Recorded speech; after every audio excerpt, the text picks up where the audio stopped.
And then they said, I'm so glad I was raised Jehovah's Witness. Yeah. I hate to be raised Mormon. And I looked back and I was like, really?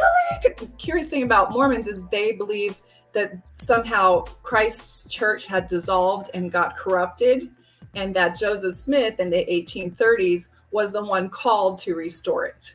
Highest crime that you can do in the LDS church is not molest children, not fraud, not extortion, not murder, not it's losing your testimony will cause you to go into what's called outer darkness. Other people call it hell. What do Mormons think of JWs? We just thought they were weird. They're just wearing dresses. They couldn't play sports. I thought they were weird. They're knocking on doors and then they're proselyting, but yet LDS people did the same thing. But for us, because we were the only true church, it looked like you were copying us. You know what was part of healing for me when I left Jehovah's Witnesses? One of the amazing things that I did was actually learning about other churches. Because when you start learning about other churches, you're going to discover a whole bunch of similarities and differences.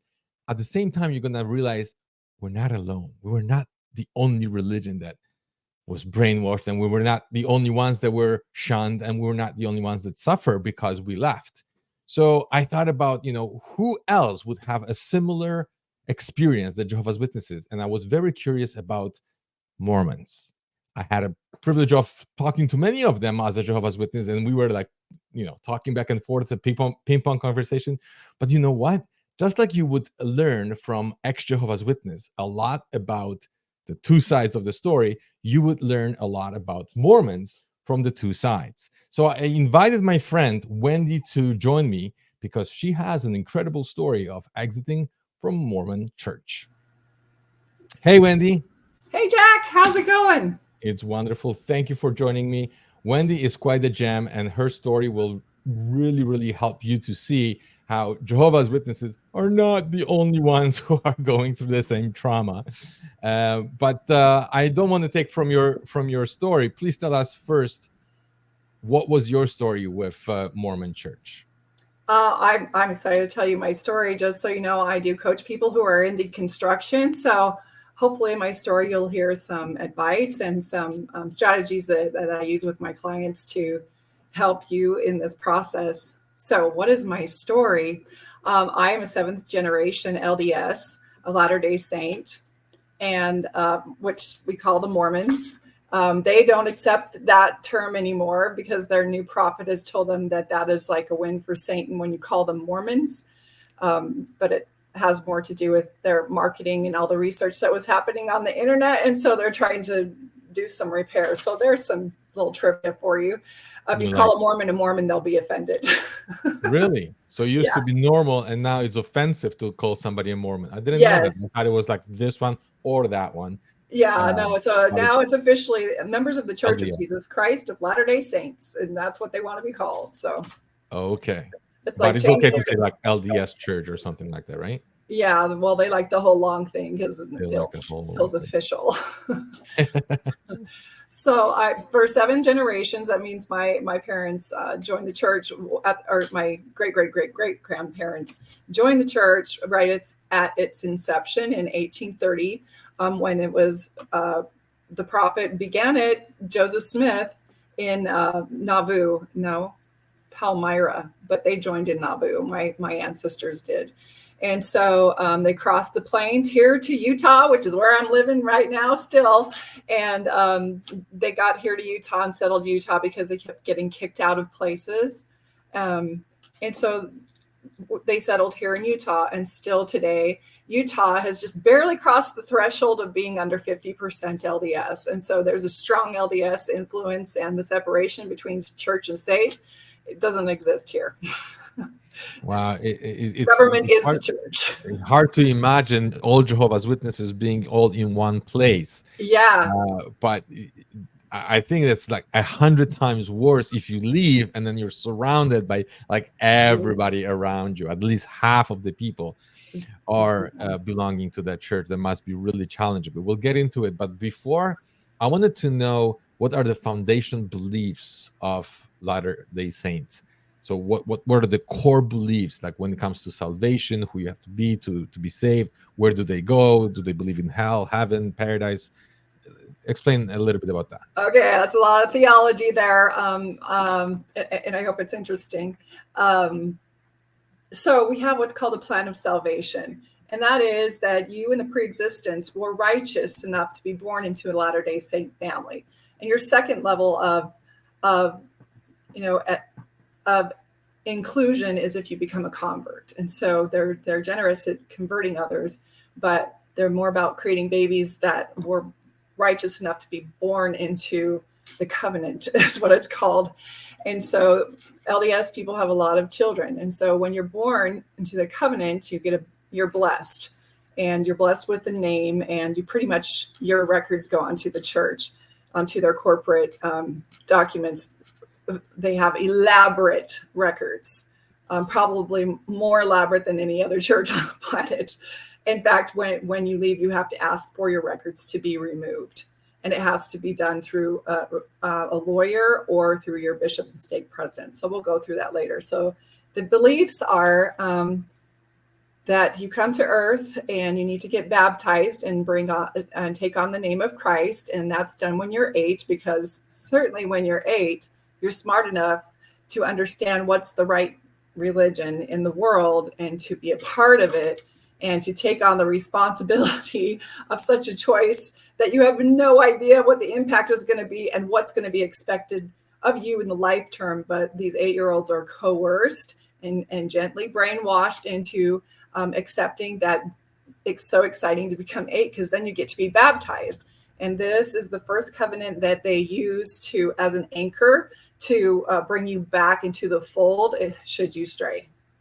So you get baptized because Jesus got baptized. And when you get baptized, you enter into the kingdom. Now, they believe to be Christians, obviously, because they follow Jesus. Right? Yes. But I know there was a story that they kind of added that Jesus somehow traveled to United States and preached there. Is that true, or this is a rumor? So the cornerstone of the LDS Church is that Joseph Smith in the 1830s, he had a visitation from God, and God was in 2 personages, Heavenly Father and Jesus Christ. So they don't see it as the regular Trinity. They see it as God the Father sent his actual son, and that's who died on the cross for our sins. And when he did that, most Christians believe that that was the final act that would liberate us and allow us to be resurrected and live with God again one day too. However, the curious thing about Mormons is they believe that somehow Christ's church had dissolved and got corrupted, and that Joseph Smith in the 1830s was the one called to restore it. The same belief what Jehovah's Witnesses believe. That was actually one of my questions: is what are the differences and similarities between JWs and LDS faith? So Jehovah's Witnesses also believe that we are the restoration of the true Christianity. Wow. That there was at the time of apostasy that started right after the apostles have died, and then the time have passed, and now with Russell and the people who started the Bible students or whatever, there was a restoration of a true Christianity, and you guys believe the same thing. Yes, because if there's a restoration, then we can craft it any way that suits us. Right? Exactly right. And for whatever reason, what Christ did on the cross was not enough. Somebody had to come and restore it and fix it. And these are a lot of the things that cult members bring in because they feel like they're the anointed ones, and they have a psychosis. I believe they have a literal psychosis, thinking that they are the chosen ones, and they're convinced of it. And because of that confidence in their conviction, that's what is like a magnet and draws people in who are looking for a spiritual home. So obviously you guys believe that Jesus died on the cross. Jehovah's Witnesses are different for that. They believe that Jesus died on a stake, like upright stake. Oh, interesting. Yeah, they don't believe in the cross. That's why you would never see any crosses on their necks or churches or whatever that they have. Okay. We also don't want to call it church. We want to call it Kingdom Hall, to be different and separate from the world. They want to use their own to make us exclusive. It just feels so yummy to the ego. That's right. And we also don't believe in Trinity. Ah, They don't believe in Trinity. They believe in Heavenly Father, and Jesus was the Son of God, was not together in like Holy Trinity. huh. So we're the Jehovah's Witnesses and LDS Church are the same for that, for the comparisons. So But interesting. Joseph Smith was the one that discovered some plates. This is what I don't know a lot about Mormons, but what I know is he discovered some golden plates, and apparently he put them in like a hat and was reading them from a hat. Like what's that story? Tell me. Uh, yeah, so I just want to make one remark, and that is that you won't see LDS people wearing a cross either, because we Oh, believe that all that needed to happen for the atoning power was not on the cross; it was actually in the Garden of Gethsemane. Gethsemane. So they also claim they want to focus on the life of Christ and not his death. okay, interesting. So neither one of us are going to be wearing a cross.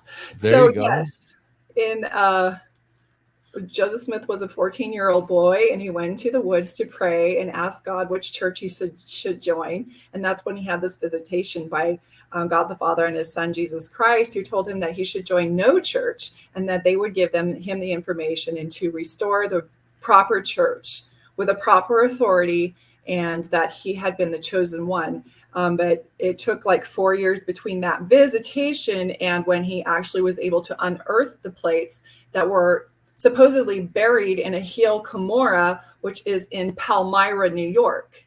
Now, Oh boy. Okay. interestingly, Palmyra, New York, was on fire. They call it the burnt out district because Palmyra, New York in 1830s was on fire with religion. They had tents popping up everywhere because religion was the most lucrative business, second only to horse thieving. Okay. So it brought in the bucks. Yeah, of And course. so they call it the burnt over district. So he found these plates, and he was not allowed to unearth these plates until I think 1830s, when he was able to access the plates, which were delivered to him through an angel, Moroni. And so he delivered these plates. They're supposed to be brass plates. And we now have had people, do the research, and they would have weighed over 250 pounds for him to haul them out of the mountain. He would need a big carriage, and none of it even makes scientific sense anymore. And so he came home. I'm getting to the hat and the stone. He come home and he was asked to translate him. What I was taught was that there in the box where he got the plates, there was a urim and thummim, which was kind of like a brass unit you put over your shoulders, and it had specific rocks. And as he put those rocks on top of the plates, that the translation of these ancient people would come up. And the story was that when Jesus died on the cross in Jerusalem, that after those 3 days before his resurrection, he came to America and visited the American people. And so the Book of Mormon is kind of the story of the American people and what was going on in their civilizations when Christ came to came to visit the people in America. So that's the story there. But later on, we have learned through people who have done research is that he tells the story differently. He did not use the urim and thummim. He actually had a special seer stone that looks similar to a dirty tiger's eye stone, maybe, but it's about this big. And he claimed that when he put the stone in the hat and covered the hat with his face, then all the translations would come through, which begs the question, then why did you need these 250-pound plates anyway? Right? Oh, okay. Now I'm That's what getting it. you're Yeah. doing. You're not really translating marks on a page, on a brass page. And so it's that's one of the things that's been controversial. And now we've unearthed about 9 different versions of this visitation that he had with God the Father and the Son. It was just God, and then it was God the Father, and some they say he was surrounded by angels, and they didn't even express this story until like maybe 9 years into him creating the church. So the church didn't begin with the first vision. The first vision was an evolution to validate the story that he was already crafting. So the reason why I'm asking for this is because when I heard the story about this magic hat that this guy would have. Apparently, he didn't let anybody else see what's inside. Like, he had to cover and says, I'm the only one, right, that can hear the translation, and I got the message. And when I heard that story, then when I was reading the Bible, and there was a story of a man who was gathering sticks on Sabbath, and they brought him to Moses, and then they asked, what should we do with him? And then Moses goes into a tent, he talks to God, he comes out of the tent, and he says, stone the man to death. And then I'm like, well, I see a similarity here, right? Here's a magic hat, and then here's a magic tent. And one guy gets the message from God through a magic hat, and the other one gets the message from a magic tent. And I'm like, why am I believing this, right? Like, just I gotta start thinking a little more critically here, because Right. the stories are so similar, right? When With you're different born into it, you beliefs. don't think to challenge it, Right, and right. you're You just taught to accept make it. it reasonable. And that was very interesting for me, because I'm like, the Mormons, they all accept this. Like, you start questioning this, and they're like, why would you question this? Of course. Yeah. And it sounds really funny to us, Right. looking from the outside. They're like, what's wrong with you people, right? But at the Right. same time, if you ask any Christian or a Jew, it's like, do you believe that Moses had a magic tent where he would go inside, talk to God, and nobody could hear God talking, because somehow tent is soundproof, and then he would come out and he would tell people what God told him, right? And of course, it was a holy place, and most holy place where nobody could enter except Moses. So I'm like, the stories are so similar, right? Well, And I think the most interesting component, and you can find this with almost any cult leader, is that the leader has got special information that nobody else can verify, but yes, because they exactly. deliver it in a way that is encased in threats, obligation, fear, and ignorance. When it's like insulated in that way, people won't challenge it. And the most fearful thing that's incorporated into both of our religions is, well, one, first, I'll lose association with God. Second, I'm not going to make it to the celestial kingdom, which is our highest kingdom. And I can explain that in a minute. And third, you will lose association with your family. And so if that's the threat there, you can see that that's a barrier. They're not going to go through that door, because those are the most intimate relationships that we have, and they are gatekeepers of that information, and you challenging that information risks losing the most precious relationships in your life. Although JWs are very similar to this, but when I was a JW, I never thought of this, I can't research this because I'm going to lose my family. That was never my fear. What was more installed in my mind was, if I research this, that's an act of disloyalty to God. Yes. That was more of a fear than losing the family. Losing the family was like not even in my head until I actually started doing the research. But before, it was like, no. If I touch this, then God will see that I'm breaking the loyalty. And you're going to experience God's wrath. Yes, of course. Or For at least sure. he will withdrawn his blessing from me, and then Satan's gonna take over, right? Like, whatever. You'll be under the power of the destroyer. Yes. Yes. So that's very similar. So of course that blocks you from doing any research. But a lot of people know Mormons also for preaching work, just like JWs. You see JWs going door to door, and you see preaching work. But it's a little bit different, because you guys are going only when you're young. You don't see old people going door to door. You only see young people. How come? That's a good question. Because the young people are impressionable. The young people are fresh out of school.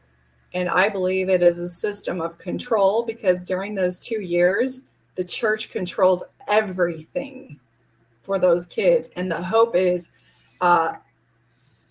it will be awesome if your recruiting efforts would bring more into the fold.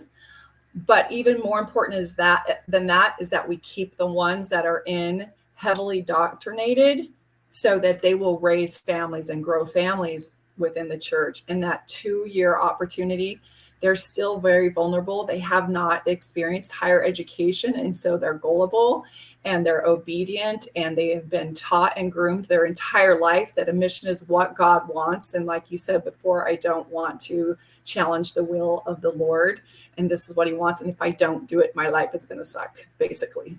Mm-hmm. The JWs have this song, "Listen, Obey, and Be Blessed." And I think Mormons, I saw a documentary about Mormons that said something about being blessed as well. Obey and be blessed, or something like that. Very similar on Netflix. Oh, very much. Obedience is the theme. It is the highest law in heaven for LDS people. And so obedience, it is the highest form of worship, and it should be on your list of values as a member of the congregation, because obedience gets you blessings, it gives you power, it gives you position, it gives you protection. And so that obedience, that exact obedience, especially exact obedience, will give you all of those things. And so that's what we teach, is obedience. So which is interesting with back to the highest crime that you can do in the LDS church is not molest children, not fraud, not extortion, not murder, it's losing your testimony will cause you to go into what's called outer darkness. Other people call it hell.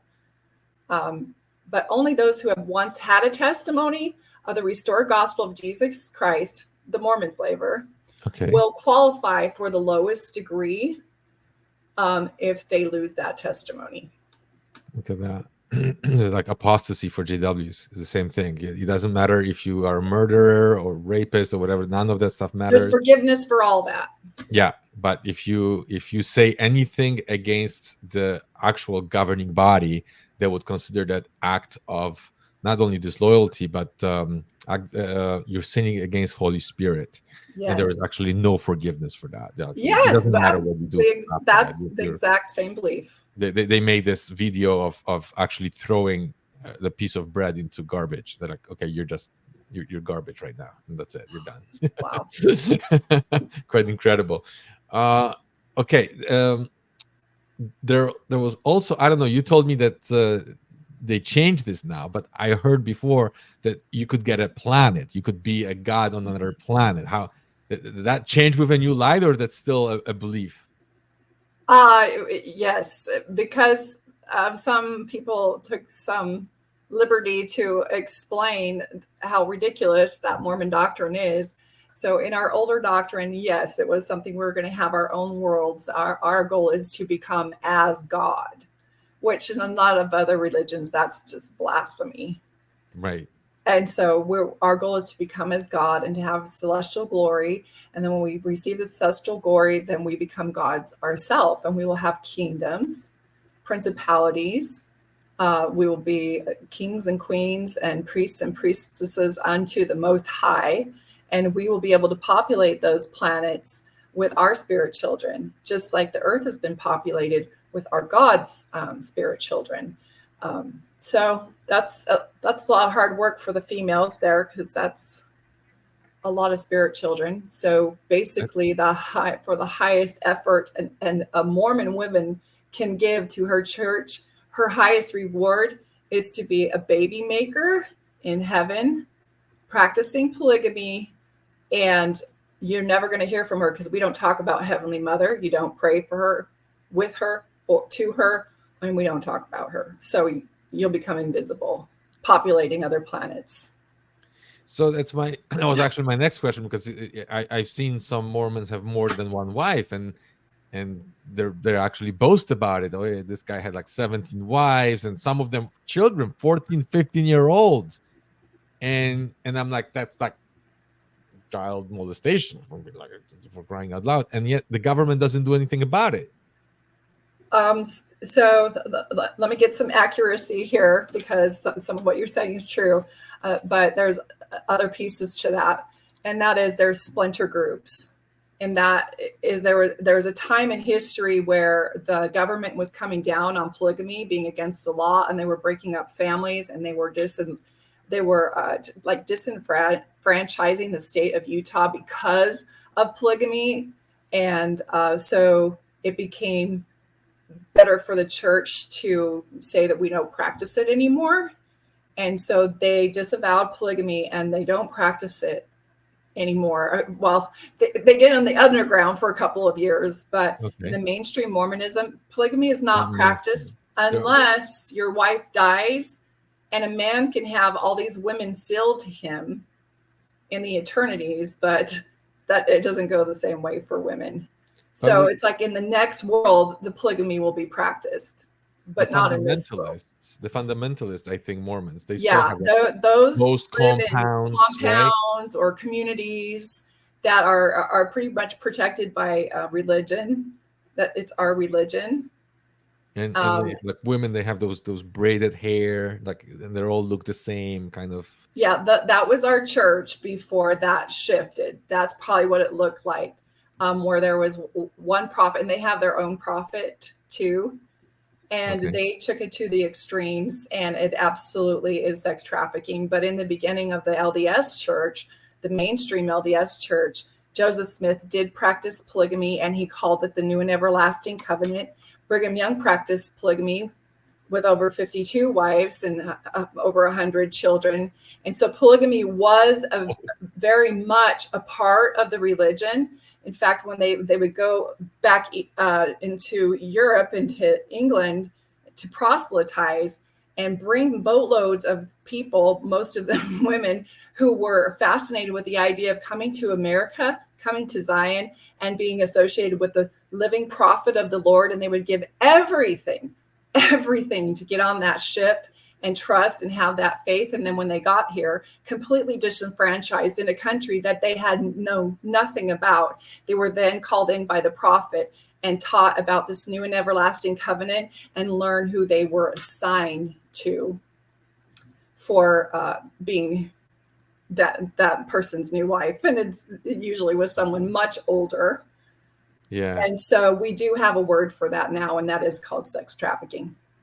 Wow.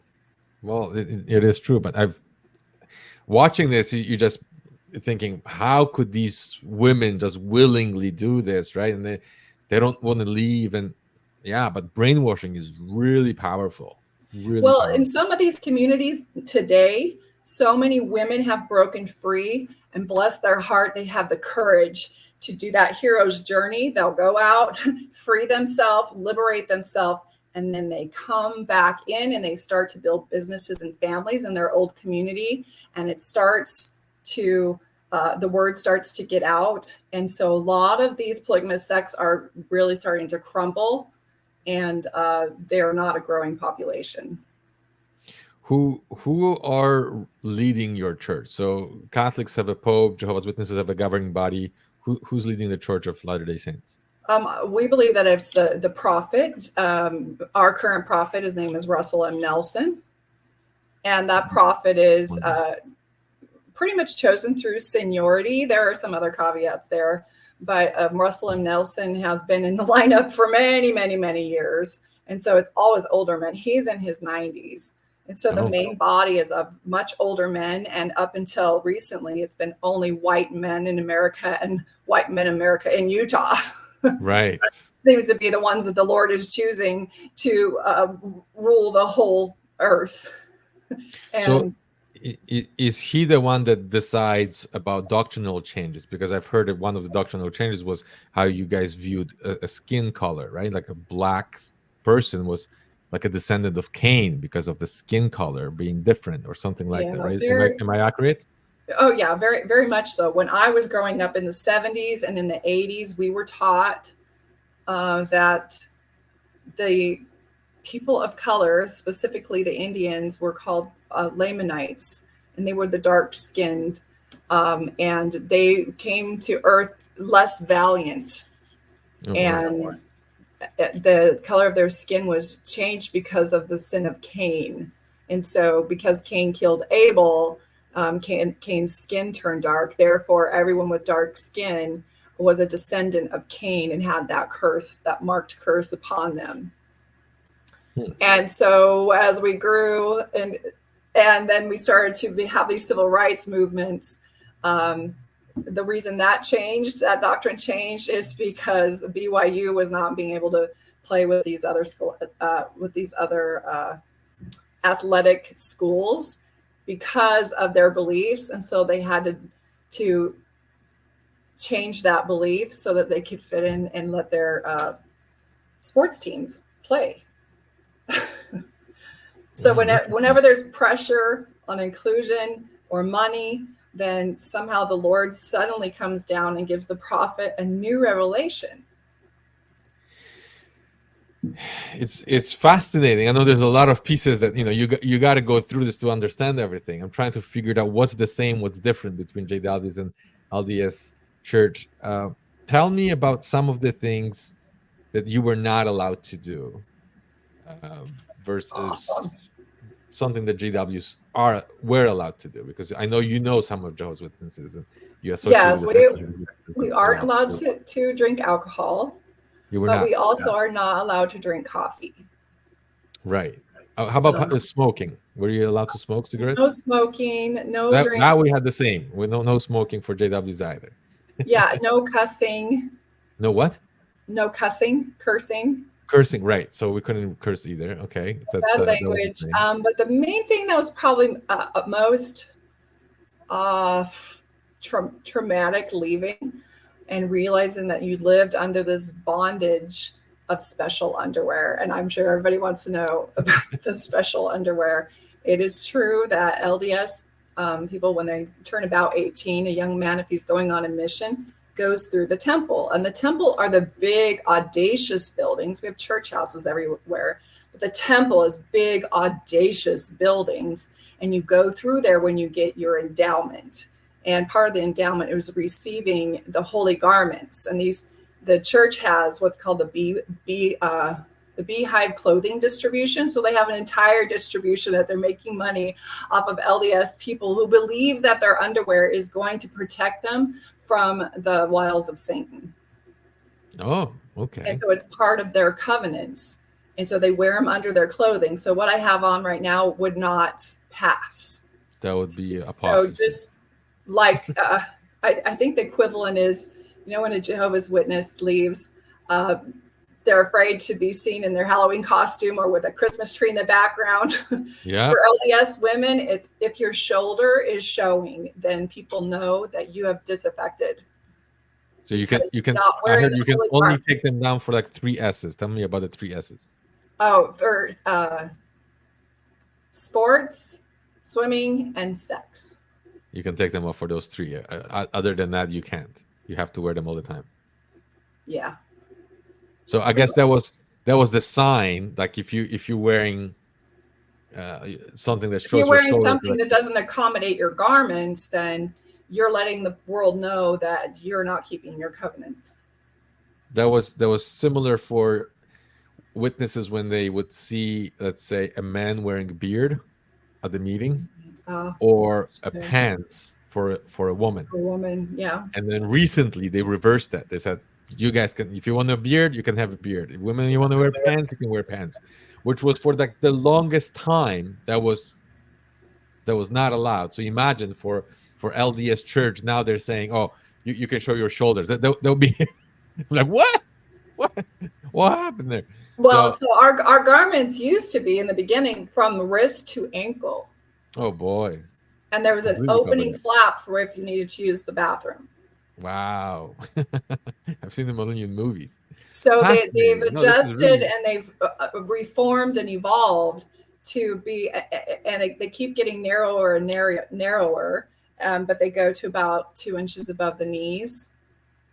And then the shoulders go about to right here now. They're a little bit capped sleeve. And so they're not as obvious, but the ones that my parents wore were different than the ones I wear. And I have not worn mine for over 9 years.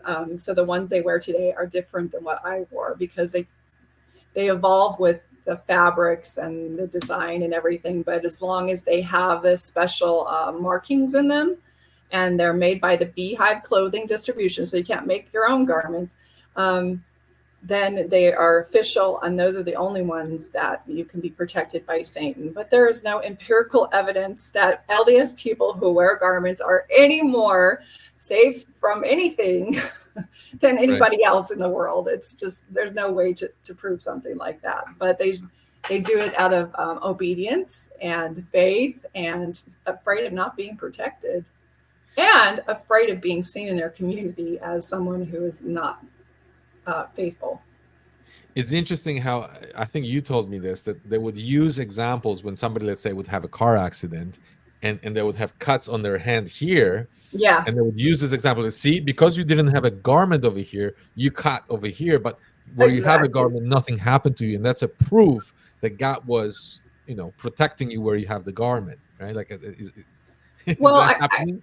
I think all religious people are a lot like that they'll use anything as they're just not immune to their bias, and so they don't realize that they're configuring everything in their life around the lens of their doctrine. And so anything bad that happens must be because the Lord, when you're in the church, anything good happens to you is because of your obedience. Anything bad that happens to you is because the Lord is challenging you.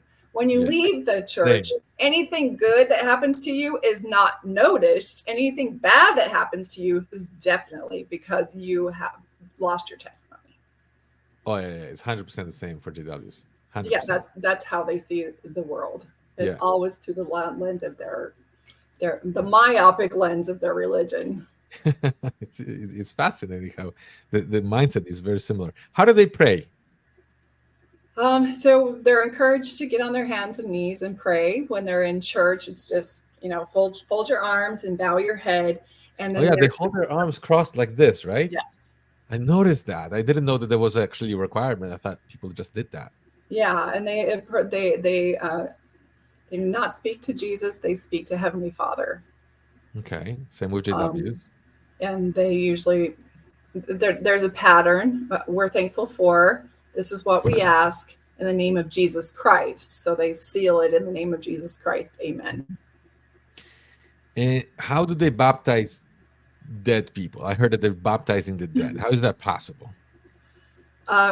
So it's very interesting because Ancestry.com, which everybody should be familiar with, 23andMe is like an appendage of that.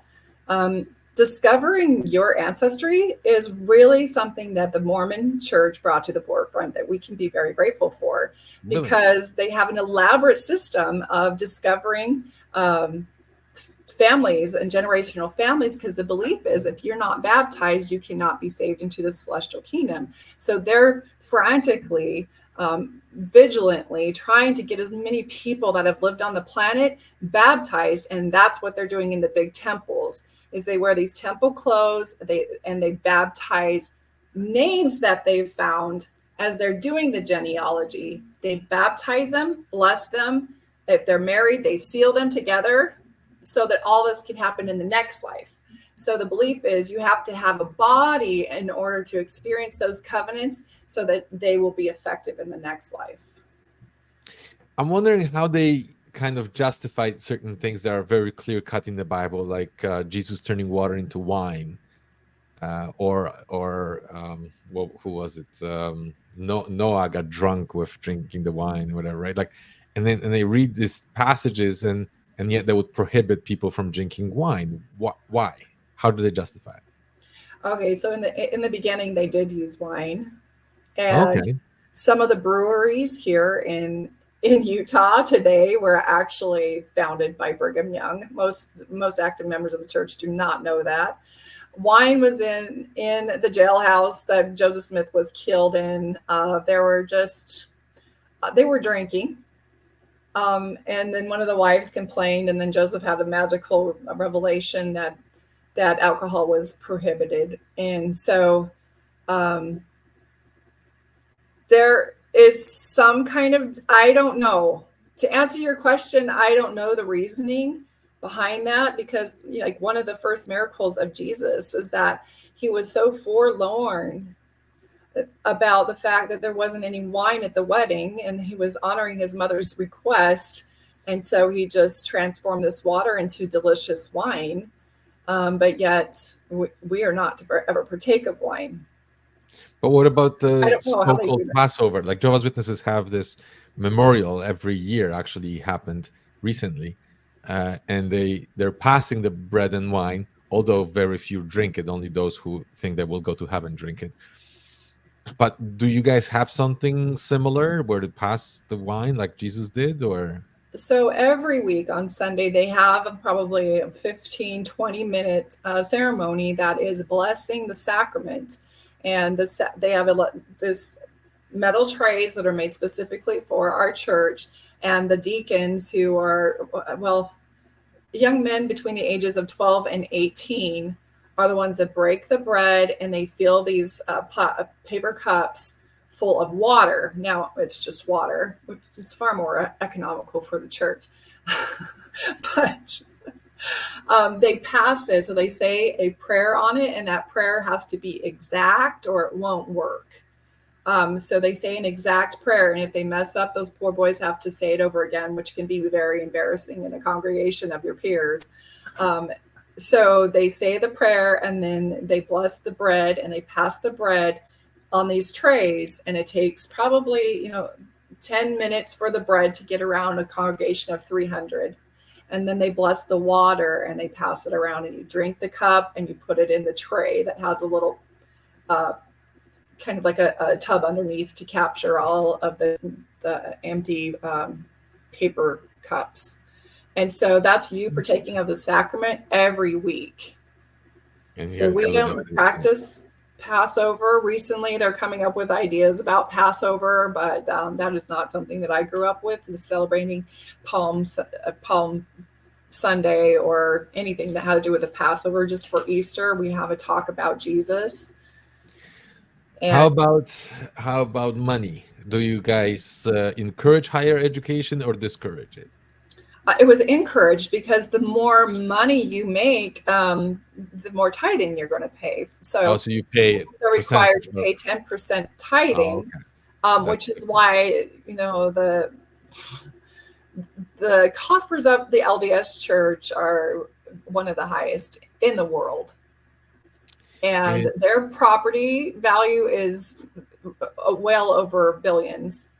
And so that's kind of, they encouraged it. However, they didn't encourage it for the women, because women are supposed to be at home nurturing, training, and indoctrinating the children. This is the way I was grown up. Now today they encourage both people to get an education, but it's still the woman's responsibility to be the nurturer and the trainer in the home, and the father's primary responsibility to be the provider. Right. Well, here's a big question. What do Mormons think of JWs? Well, when I was growing up, we just thought they were weird. I don't know, was it they're just wearing dresses, they couldn't play sports. There weren't very many in LDS communities. There's not very many Jehovah's Witnesses. Right. There are just maybe one or two in my school in Arizona, and I thought they were weird. They're knocking on doors, and then they're proselyting, but yet LDS people did the same thing. But for us, because we were the only true church, it looked like you were copying us. Really? Yeah. So as an LDS woman of faith, when I would get a couple of Jehovah's Witnesses at my door, I would love to invite them in and challenge the doctrine. And they would get exhausted. And, some of the things that I would pull up was, I would pull up our ensign, and our ensign is kind of like similar to the watchtower. And our ensign would have beautiful pictures of Jesus, and they were so uplifting, especially the Easter version. And they were handing me a watchtower that had a bloody Jesus and the darkness all around. And I'm like, see, can you feel like the difference between these two? And so that just made me feel so exquisite, because I could point out really easy to you, this is your belief, and this is my special happy flowery belief. And so that's how I know it's true. But they thought they were a cult. We thought exactly the same thing of you guys, like brainwashed, cold, incapable of critical thinking, right? And it's all those things, blind. It's weird because like you're looking at it from the side, right? There's like they both are, but you couldn't see it at that moment. And I Well, had and the they same seem thing. like So such enemies too. But when they leave, when you say, I mean, my experience with you is just say, "Oh, girl, I get it. We've been through the same shit together. It's like we signed up for some wild ride and our hair's a mess and our arms down here and our eye sockets out. We're like, whoa, that was quite a trip. Guess what happened to me? I couldn't drink alcohol and I had to wear weird underwear. Oh, is that right? Well, my family completely disowned me and I couldn't celebrate my birthday. And you're like, what? In fact, the funniest thing is when I was on the cruise with Rodney and you and just the group, I had the opportunity to come with you one year, and I was sitting on the table with other ex-Jehovah's Witness women, and they were asking me questions, and I was telling them about my life, and it wasn't until that moment when I saw their faces and their jaws were on the table, and they're just like, and then they said, I'm so glad I was raised Jehovah's Witness. I yeah, hate to be raised Mormon. And I looked back and I was like, really? Because there's no way I would want to be raised. And we just laughed. hilarious. We laughed because we're like, we have been through a little bit of weird shit. It gives you that perspective. It's a precious perspective when you see it like this is what these people had to go through, right? Like there's this temple and baptizing the dead and wearing garments, and you can't even have a coffee or alcohol. Like, what's wrong with you people? And then you're like, you couldn't have a birthday cake, and you couldn't have Christmas, and you No, couldn't Christmas? What? no Christmas, no Christmas for JWs. Yeah, I would rather wear weird underwear, magical underwear. You get used to it and you think it's fancy. But Miss Christmas? No. No holidays whatsoever. One holiday a year, which is the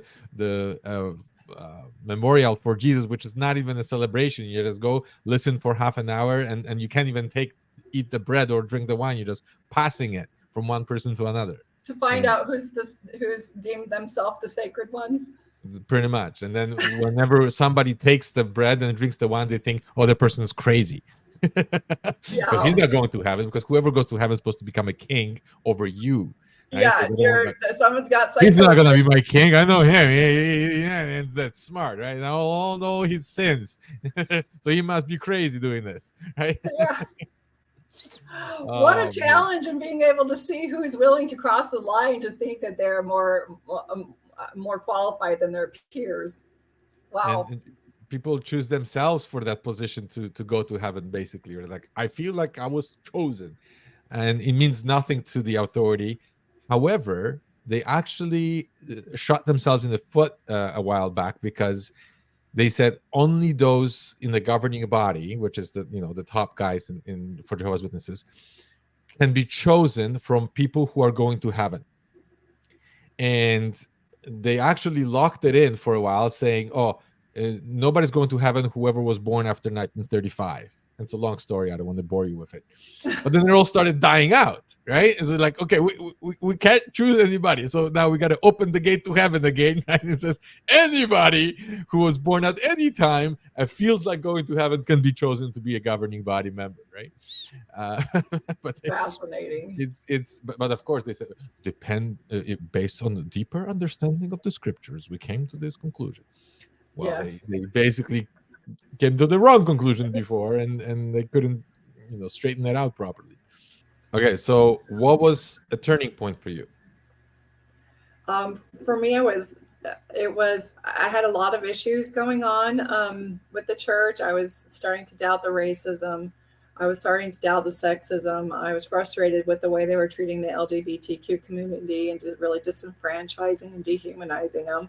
I was just watching what they were doing with their finances, and it wasn't resonating with me about what I was learning about Jesus Christ, because I just didn't understand why Jesus Christ required these audacious temples to baptize dead people. Things were just not resonating, but it wasn't until I started studying cult dynamics and I understood the impact that the cults and the components of of mind control start to make sense to me. And so it was interesting because I was watching the news and I did see one of the splinter sects of the polygamous wives. There had been some altercation where they had taken the children until they could prove that the community was safe to have children return. And so they were interviewing these mothers, and I could see a vacancy in their eyes.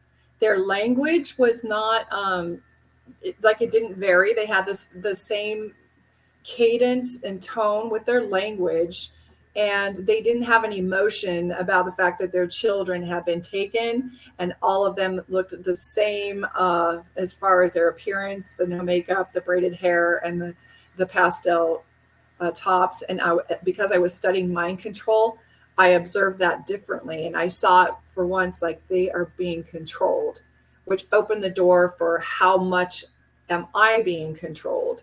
And I read Stephen Hassan's book, and it started to collapse then. But I was also in the process of doing my own work called the Healing Questions Guide. And I learned that many of the things that we suffer with in our body have an emotional component that generates from a belief. And that belief that's common throughout all the sickness in the body is contempt against the self that will actually cause your cells to turn on each other, which we call cancer. And so all these diseases had that central focus, contempt against the self. And so I asked myself this penetrating question, and I said, Wendi, when is the first time that you felt contempt against yourself? And immediately my higher self pulls up an image of me being taught about a bloody crucifixion of a man called Jesus Christ, who is the pure and kindest and most loving of us all on the cross, who paid a price for my sins, meaning something that I have done or will do would require the equivalent of this bloody, violent death on the cross to redeem me. And that generates contempt against the self. So what nasty creature must I be to require such a violent experience for this man? And I started to understand a lot of how the beliefs had impacted my view of myself and disenfranchised me from having a direct connection to what I call source. I had to scrub the word God out because it had been tampered with so much that I couldn't use it anymore. So I just call it the source of from where we came. And that my belief now is that we are sovereign. We are spiritually sovereign beings who have come here in our human form and in this world of duality to have experiences, growth, and just learn from each other, higher principles. It's still a little bit of mystery of what goes on behind this life, but right now I'm intensely participating in learning and growing about and learning about me and how I can love and how I can create. And so I don't attach it to any belief about Jesus needing to save me, or I need to be worthy, or I have this strict set of rules that if I follow them, then I'll be happy, because I knew that wasn't true, because I was following all of them the very best. And I'm far more happier now than I ever was when I was in the religion. And so I know that's not true, but that's the constant theme that they feed the members, is that you can only have true joy by living the covenant path. And so I just it's a big deal when you take those garments off for the last time and say, God does not care about my underwear. You're like, I'm done with this idea. And you just shed them. And for a lot of LDS people, it's very cathartic to have like a bonfire of all the propaganda and all the books and the scriptures and the manuals and their garments and their temple clothes. And they will have a big bonfire to signify the end of an era of religion for them. That's fantastic. Tell me, there is quite a high price to pay for any Jehovah's Witness who's leaving the faith. There's official disfellowshipping, or you can disassociate yourself, but basically shunning is the same by everybody who is still an active JW. How does that thing look in Mormon church, or sorry, LDS church? Yeah. What price did you pay? Well, it depends on how deeply embedded your family is. for me, again, seventh generation, all my family was active members. They were living the covenant path. And now my faith has expanded into this new worldview. And I'd asked a lot of questions. And one of the scary things is to ask questions. So you'll very rarely hear an active member of the church asking someone who's left why they left, because the church wants to control that narrative and tell you it's because they desired to sin or they were deceived by the devil. There's no other reason that you would want to leave the covenant path. And so they want to hold that narrative. But if you ask an LDS, it's because I did deep research and I started thinking for myself, and I understand these things are completely unreasonable. And so I had a full deconstruction. So the price that I paid is, at the time, I'm a spiritual teacher. And so everybody that I had grown into my practice, I am also an energy healer. So my practice was 99% LDS women. And they loved what I was teaching because they were starving for spiritual principles in their religion. And they loved what I was teaching. And as long as they knew that I had a valid temple recommend, that signified to them that they wouldn't lose their testimony, that it was safe to listen to my spiritual teachings. And the minute I finally revealed to them, I no longer believe, I don't go to the temple, then it's like they just scattered and left, because that was like, many of them have come to me afterwards and said, okay, I've left too, I get it. And so it's different for me. So I lost my business. I also at that time realized that how toxic my relationship was with my husband. We had 5 kids and we had been married for 30 years. And we finally looked at each other and said, we're really not that compatible, because we got married after meeting each other we dated for 2 months, got engaged, and got married, and all of that was in 5 months, and I was 18. So there's no way. Is that common?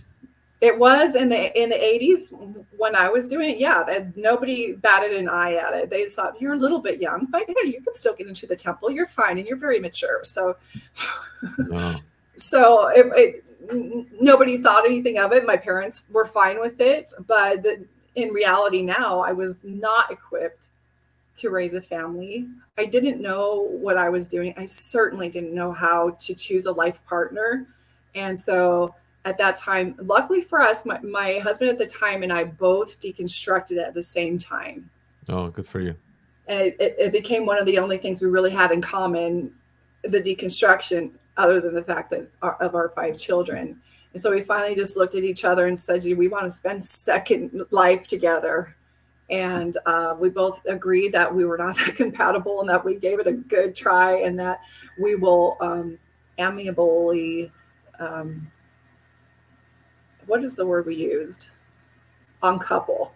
Because the word divorce is just so hard, and we weren't angry at each other. We were just glad that we had come to this conclusion. And so we went our separate ways at that time. So I lost my marriage.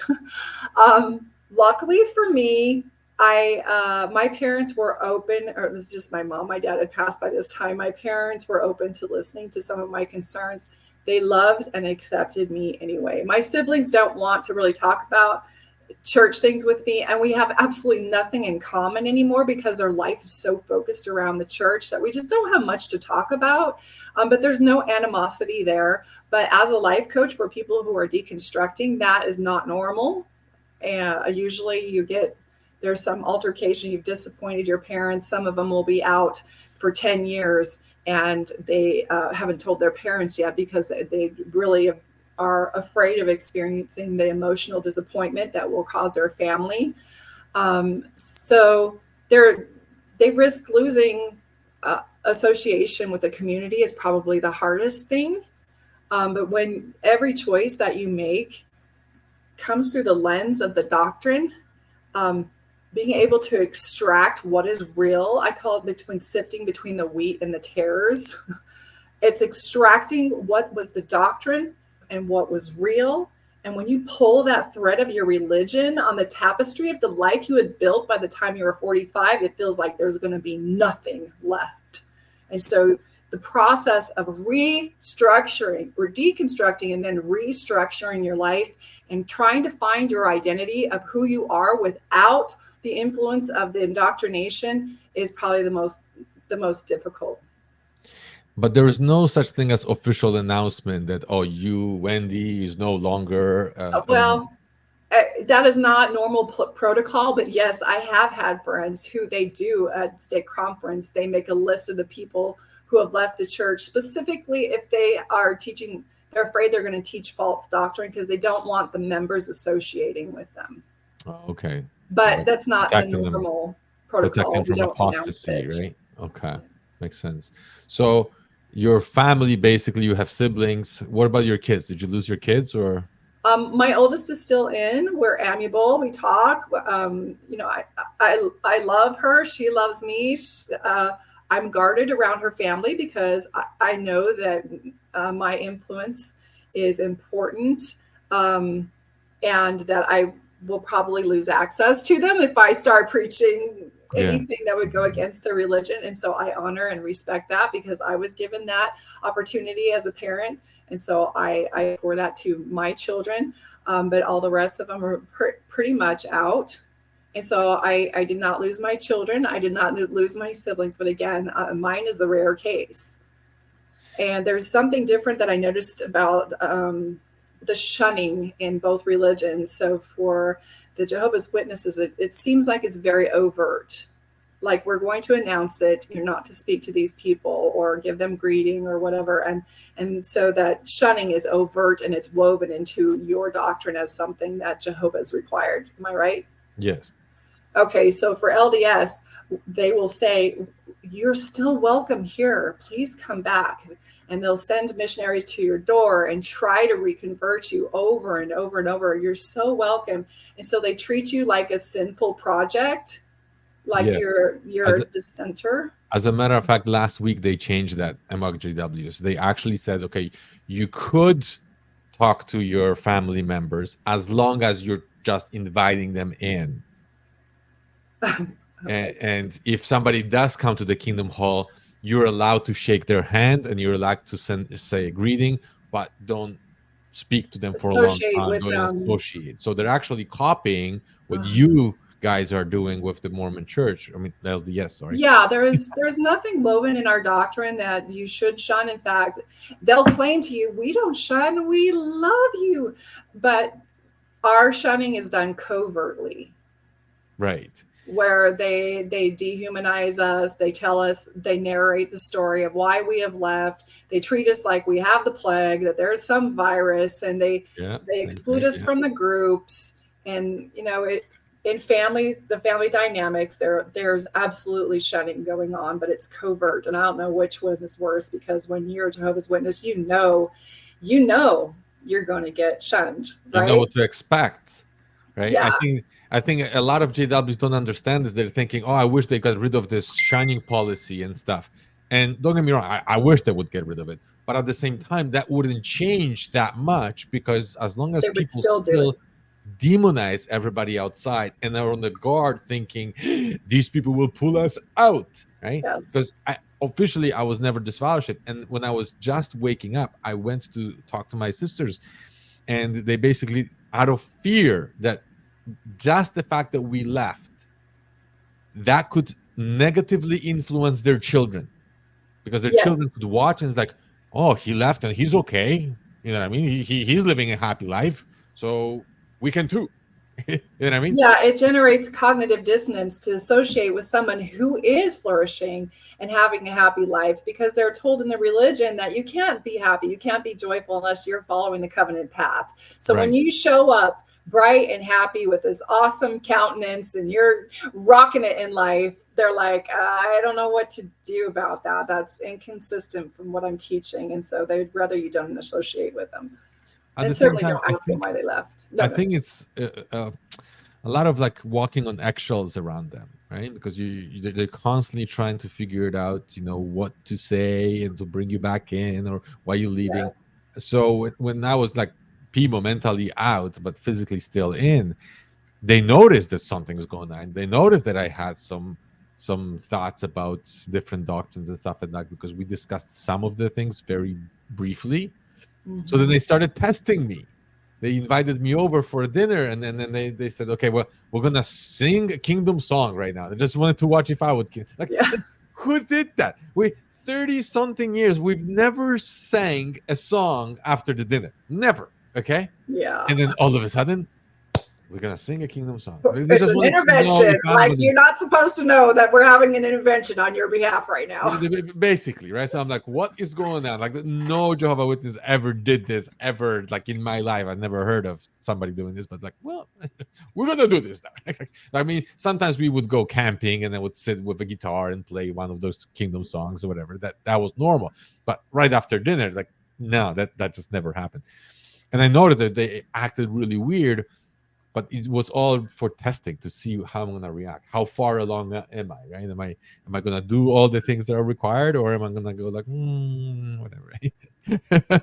So yeah, it's very interesting. So you tell me, how did you heal from all this? Because it's huge cognitive dissonance and a huge change of your identity, who you are, and new path and new beliefs, new values, new everything. Like for every JW is the same thing. How did you heal from this? Yeah, I kind of explain this like being a homeowner. And when you're a homeowner, you have to repair a roof every once in a while. So you have a little bit of a crisis. You might have to move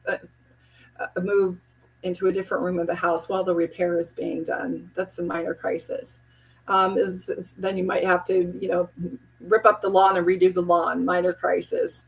Might have to fix the plumbing, minor crisis. When you lose your testimony, it's like driving into your parking lot of your house and it's completely flattened and there's nothing there but land. Yeah. And you get to look at it a couple of ways. I didn't like that house anyway. I'm going to completely rebuild it the way that I want to. Or you sit on the what used to be the porch and just say, I don't know what to do. I am so angry and I am going to go after. My life mission now is to go after whoever did this. What did you do? For me, I because I had already been trained in processing emotional issues and trauma, I was able to use the tools that I have. But because it was such a heavy process for me, even having that skill set, I understood how many people are leaving that don't have that skill set. And here, especially in Utah, there is an epidemic of very angry apostates, and because they don't know how to heal from such a cataclysmic betrayal of trust. I mean, just as you said, it impacts your identity first. It impacts your relationships. It impacts your community. The meaning of life has been ripped away from you because you've been taught what your meaning in life should be. And Yes. now you're like, have this agency to choose really whatever it is. And you've never thought about it before. And many times you're in midlife going, who am I? What am I doing? What am I doing that I really don't need to be doing anymore? And so that's what we call complex betrayal trauma. And most people don't know how to cope with it. So there is an uptick of a lot of therapists who are getting trained after they have their faith crisis. And so we are kind of creating a light infrastructure to handle the outflux of people who are coming out, but it's been a long coming. There hasn't been trained people in that field to be able to help people in that way. So that's why I chose the path that I did. But one of the greatest things of being able to get over it is that the life that you are creating, the one that you foresee, the one that you now can create because you are completely liberated and you can think for yourself, act for yourself, and you can move in this world without the chains of indoctrination, is that life has to be more exciting than making the church responsible for your suffering. And you can get spun around. And I know you guys are on TikTok and you guys have podcasts and everything else. And so I hope people listen to your podcast. And then I also hope that they move beyond that and start focusing on the life that they want to build, because you're never going to understand why this happened to you. You were just raised in a cult. Yeah. You escaped, and now you're free. Go live your life. There are worse things that can happen to you. It is a crisis. I'm not invalidating it. But take what you learned and build a new life with the freedom that you have fought a big price for. Beautiful. I love that. I love that. It's so challenging. I mean, the challenge, the mental challenge is the same. I like how you compared it to a house that it was destroyed, and I remember I actually use that comparisons quite often. And a lot of people, they just decide to go and live in somebody else's house. You just like you're renting. And Yeah. I remind them, it was not your house. You were renting a house from somebody else. They created this. You were Yes. a renter. You get out from this. You have a choice. You can go build your own, or you can go to another one and rent as well. Yeah. And you join another church. And one of my thoughts was like, maybe if Jehovah's Witnesses are not a church, maybe I'll go to the LDS church. Maybe they have the truth, right? I'm like, that would be just lateral change from renting from one set of beliefs to renting another. And I'm like, I gotta figure this out on my own. And it's like building your own house. It's much harder than just Mhm. borrowing somebody else's beliefs. But at the end of the day, you love it because you know it's yours. Yeah, And and you get living to on your build the terms. windows, and you get to choose the roof and the colors and how Yes. you're going to decorate it and all these things. And nobody is telling you what's right or wrong about your house. And You if get to they do, decide you it. don't care because it's not there. So somebody can Right. come to my house and say, I wish the walls were pink. I'm like, go paint your walls pink if you want in your Yeah. house. Mine are this, and this is what I love. And it's the same Yeah. thing with our values and our beliefs. Somebody comes and criticizes them. If they're not ours, we're gonna feel like, oh, well, something's wrong here. But if they are ours, and they're like, this is what I know, this is what I believe, and this is why I believe it, and this is why I love what I do, Mhm. is then you're unshakable. But it does take time, and I love the fact that you not only healed from this, but you're also helping other people to heal, which is absolutely wonderful. Because the moment you start helping others, you'll see that everything you went through, all the pain, Yes. can be a gift. Be a gift to others, to heal others. it's Yes. it's it's wonderful. So now I'm going to ask you for some advice. What is the advice you're going to give to all the PMOs, all people who are physically in and mentally out, regardless whether they are in Jehovah's Witnesses, Mormon, or other cults, where they know it's not their place, it's wrong, but they're stuck because of they are afraid of paying the price? You know, there is a big price to live in the doctrine. Your That price is your sovereignty. That price is being accepted by the outside world while you're completely abandoning and betraying yourself. And so there comes a time where you have to risk disappointing those that you love in your life. And in ex Jehovah's Witness case, risk losing those loved ones in your life in order to stop betraying yourself. Because you cannot live in self deception without all these conflicts happening. And once you know better and you don't do better, you are not going to thrive. And so I encourage you to tell people why you left. Well, a lot of them don't want to know, but do it with confidence that I you're love that. making the right choice. And one of the things that my clients have dealt with is that they don't trust themselves afterwards. Like, I can't trust my inner voice. Like, I used to be able to think I got answers from God when I was in the religion, but I can't trust that voice because that's the one that kept me in the religion. So how can I trust my judgments?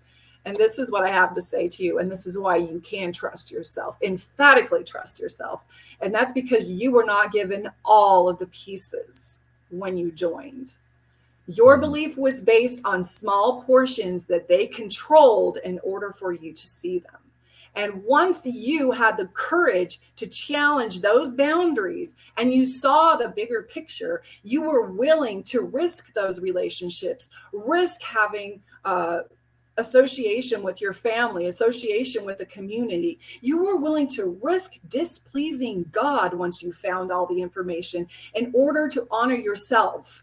And that was a big price. And that's why you can be trusted. You can trust yourself because you are the one that found yourself out. but Wendy, you don't understand. You completely don't understand, because what happens is I took the leap of faith. I left, and guess what? Now I'm free, wonderful, but I'm lonely. I'm free, but I have no purpose in life. I'm free, but nobody loves me. I'm free, but nobody wants to talk to me. My kids don't want to talk to me. I lost my marriage. I lost my kids. I lost my job. I lost my business. And where do I go now? What would you It tell is them? the People who are suffering. process, and I get that this has got to be more difficult for ex-Jehovah's Witness.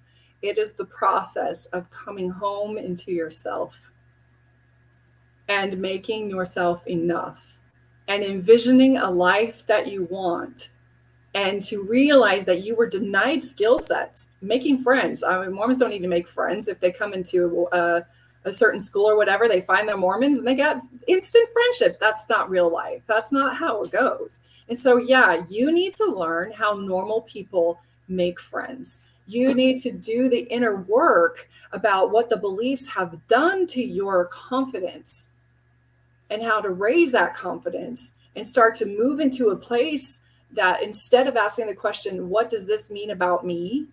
Because the answer to that is, I must be stupid. Nobody loves me. Instead, go into, what has this taught me? Mm. And that starts to raise the understanding and realize that it is going to be a challenge. It's not easy. It's not meant to be easy. You have to see yourself worth fighting for, because that's what you're doing. You're fighting for you, and you might have to rebuild everything from the ground up. But what else are you going to do? Sit on the porch and complain? Right. This is your reality, and you have to own up to it and say, I need to learn how to make friends, because I wasn't taught that when I was growing up. I need to learn how to have a career path for me, because I was taught that that wasn't important. And so, yeah, I'm 45. I'm going to have to go back to college. This is your reality. And once you accept your reality and you start moving in the direction of your dreams, then the pain and the trauma of what's happened to you gets to be the backdrop of a person who has a quality of resilience that you would not otherwise have had you not been raised in that religion. Is it worth it? I guess that's the bottom line. I would have to ask your followers, would you go back? No, never. No. Not in a million years. It was worth it. I am worth fighting for, and so are you. And it will be a fight. But once you start showing up authentically, you start attracting people who get you and understand you. And you're attracted by interests, not by association. Wendi, listen, Mormon people, I mean, so LDS people are so nice. They're so clean. They don't smoke. They don't swear. They don't even drink alcohol or do any drugs. And I had so many problems in my life.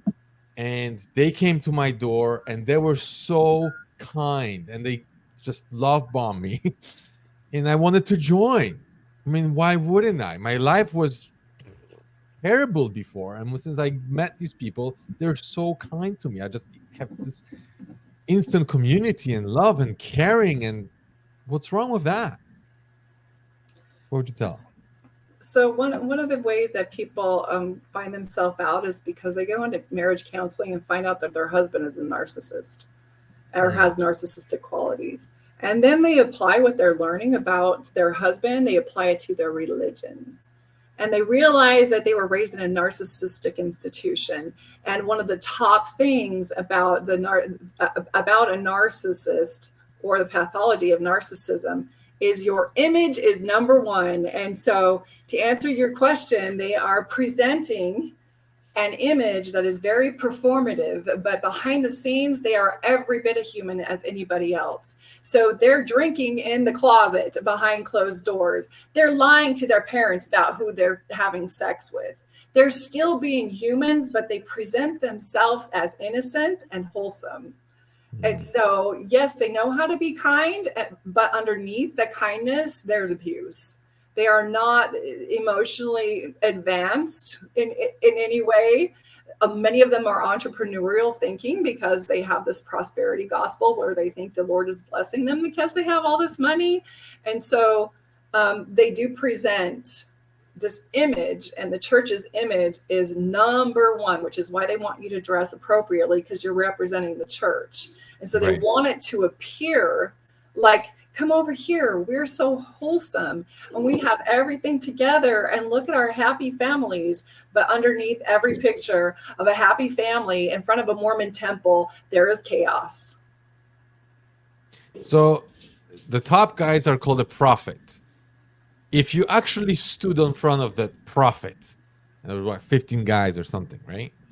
And they actually listened to you, what would you tell them? That's what I would say. There's no convincing them. I would say, how dare you? How dare you still the minds and the hearts and the spirit of human beings who were born to be sovereign? You will have your day in hell. You think they don't believe what they're preaching, that they're actually lying to people, or they're just delusional? I absolutely know that they know. You think they know? Okay. This is about population management, not the truth. And so it will collapse. And they are clamoring and backstepping as fast as they can. And there's a component here that's really interesting, because they're kind of catering to the older generation, because they're the high-paying tithing people. But you have this younger generation that's saying, this is bullshit. We're not buying in. We're not wearing your magic underwear. And we're not really interested in going to your temple. And my mission sucked, and I'm going to tell the world. Plus, these people are on social media, and just, you know as well as I do, social media is heavily populated with a lot of this people who are expressing their doctrinal issues, and they're telling their story. And so it's like, to be on social media, any platform, they're getting exposed to a lot of the questions, which wasn't anything that was available, 10 years ago. So now, if I want to really thank you for this interview. I've learned a lot, and I'm pretty sure a lot of Jehovah's Witnesses learn as well. Where can we find you? I know you wrote a book. You gave me that book. Fantastic information there. I appreciate that. But if somebody wants to get in touch with you and find out more about you and what you do and how you help people, please let us know. So my book is called The Healing Questions Guide. I have a copy right here. Oh, this is mine all ripped up. The Healing Questions Guide, but this doesn't have anything to do with religion. This is the book that helped me understand about how our beliefs affected our body. And so it's a resource guide where you look up what's going on in your body, and you'll have a series of questions to engage with your higher self related to what's going on in your body. And that's a lot with somatic research that I've done, but it's not going to tell you the story about my deconstruction. You can look up my things on WendiJensen.com, WENDI Jensen, JENSEN.com. And I do coaching on there. I have a Rodney Allgood, and I have he's collaborated with me and really taught me a lot about building a platform on Facebook for people who are wanting to be empowered after leaving the religion. But that's basically what I'm up to. It's specifically with LDS people. But I also have a YouTube channel and a TikTok and all of those things. And my effort is trying to help people to transition from bondage to resilience. Fantastic. We'll put that in the description for anybody who wants to see it. They can click and see your website and your YouTube channel. Thank you so much, because I know this is so valuable. It was always very valuable for me, and meeting you in person. And you joined actually some of our seminars where you were the speaker, and everybody's like, oh, this is so awesome, because we only hear one perspective, and then somebody comes in and is like, oh, there's a totally different perspective. And we had exactly the same problems, the same emotions, the same things that we had to go through, coming out of the belief system. And yet there is a so much better life afterwards when we choose our own path and we live a life on our terms. Thank you very much, Wendi. I appreciate it. You're welcome anytime. All right. Thank you. Talk to you later, Jack. Bye.